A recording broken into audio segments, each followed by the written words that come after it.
Hello everybody and welcome back to Witchfix. It feels like a long time since I've reviewed a book. It won't seem as long to you because as I review them, I'm going back and slotting them in amongst all of the other episodes that I did about mostly films. But it's been a while for me, and mostly that's because this book was so effing long. The book I'm looking at today is called The Salem Witch Society, and it is by an author called K.N. Shields. This was his debut novel and has since been followed up by a sequel, which is called The Devil's Revenge, which features some of the same characters and which I haven't read yet, but if you'd like me to give that one a look, I would maybe be into that because I did enjoy this book quite a bit. However, it is nearly 500 pages long, which is not hugely long, but it has a very complicated plot, and I did have to keep going back and rereading sections to try and pick up on clues, which I'll get into when I talk about it a little bit. Now, the blurb on the back of the book is this: Salem, New England. Many dark nights ago, the most famous witch hunt in history is about to begin.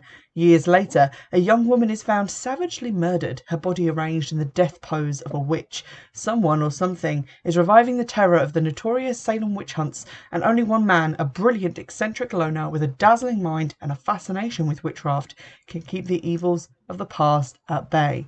Rich in history, mystery, and witchcraft, The Salem Witch Society is a twisting, terrifying thriller, a dark fairy tale for readers who loved a discovery of witches and the interpretation of murder. Now, I think between the blurb and the cover art, which I'll talk about in a second, this book was mischaracterized, and that was why I had a little bit of trouble getting into it. The cover art is a flaming upside-down pentacle and two women in white nightgowns kind of running into a wood. It definitely makes it look like the book is going to contain a lot of supernatural stuff, a lot of witches, and from the blurb, it makes it sound like it's going to be about a modern crime which is connected to the Salem witch trials, and that's partly true. It is about a crime connected to the Salem witch trials, but takes place in the 1800s. It takes a while for that to become clear because in the opening scenes there isn't a huge amount to kind of pinpoint you in time. There is an opening bit which seems to take place way back in the past, and then the investigation of the dead body, but when the detective arrives there weren't that many context clues that I could pick up on to work out what time it was meant to be. What year. He writes in his notebook, but the year end date, so just the two numbers 92, and I was like, oh, okay, so it's 1992, I guess. That's modern times. I feel like maybe something on the back of the book should have said definitively that we were going to be in the 1800s, because that caused me to have a little bit of a wobble. But aside from that, I did then proceed to get into it. Now, the story is told from a multitude of perspectives, but chiefly from Detective Lean, who is investigating a string of murders, and also Percival Gray, who is essentially Sherlock Holmes, because he does a lot of this sort of reading people, a lot of reading very small clues and being able to tell a lot about people just by looking at them, noticing aspects of how they dress, how they walk, what they have and have not said. Percival Gray is also half Native American, and he becomes involved in this case because at the start it does seem to be connected to a local Native American tribe, which is later found out to be not the case. But he stays on. Part of the book is also about his history, how he came to leave his father's people and then be brought back and raised by his white mother and grandfather. So there's a bit of that in there. To address some overall kind of issues with the book, I think there is quite a lot in it which is racist, misogynistic. There's a lot of that sort of thing in there, and for whatever my opinion is worth as a white person, I feel like it's not gratuitous, but it is commensurate with the time that it is set in. So they haven't gone out of their way to just litter it with slurs and unpleasant characters. But even the heroes of the story, like Detective Lean, do have that kind of racism embedded in them and their culture.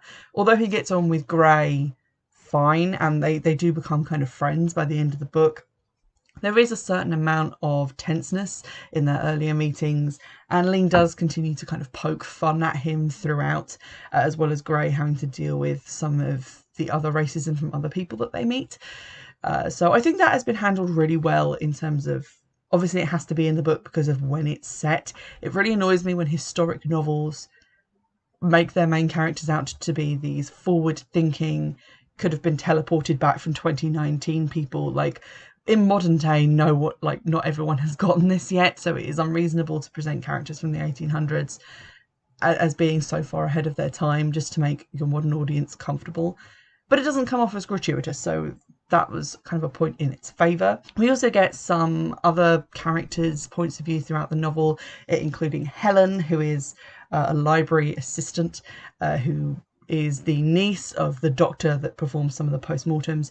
She is their main source of information about witchcraft. It was nice to have like a female character in there as well, because otherwise it would have been a little bit of a boys' club.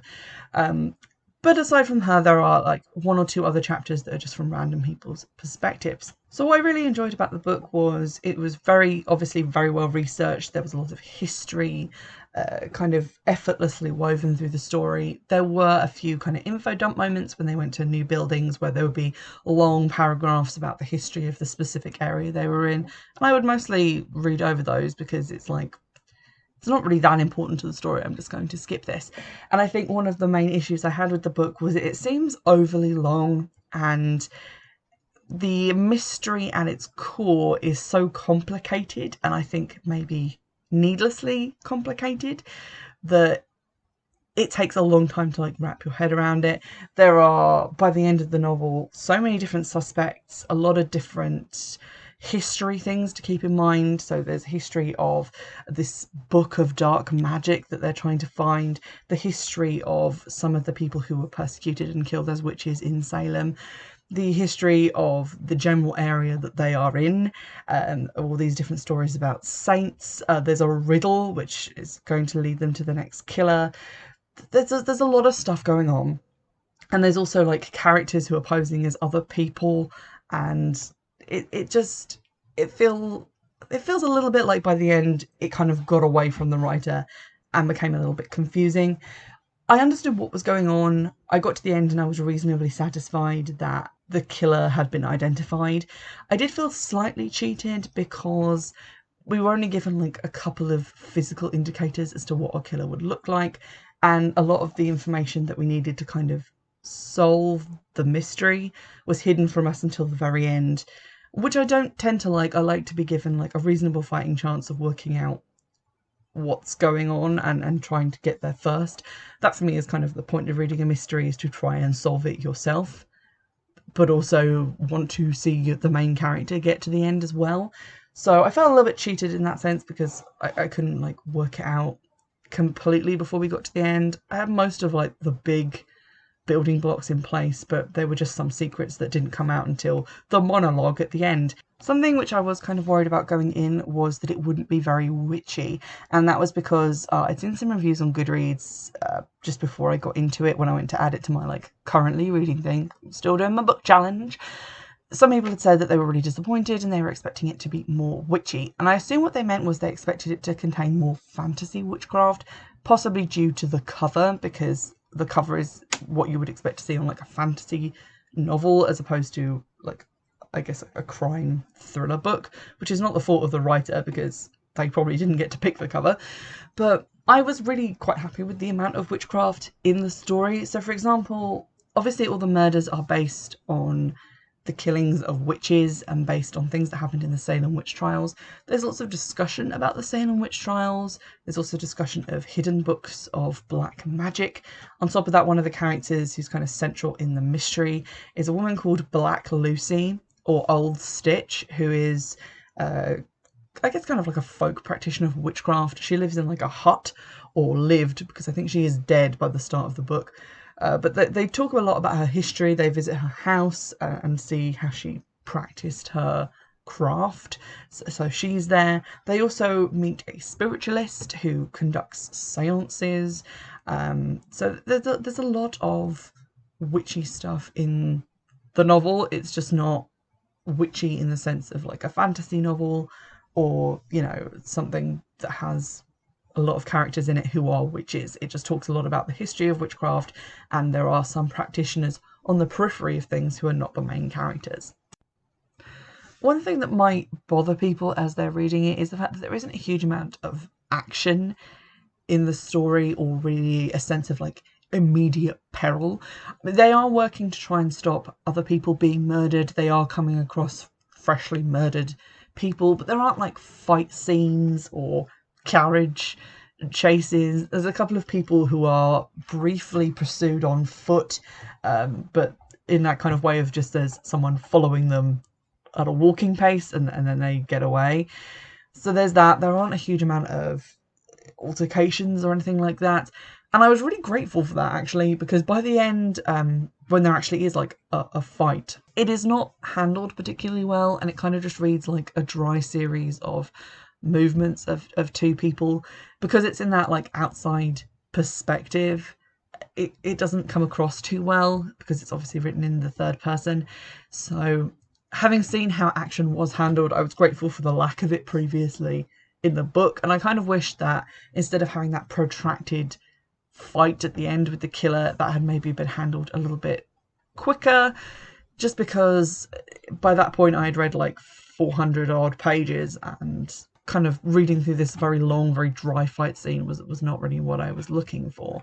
There are a great number of clues throughout the novel. I've mentioned that there is a riddle, which is part of like the manuscript of black magic that they're trying to solve.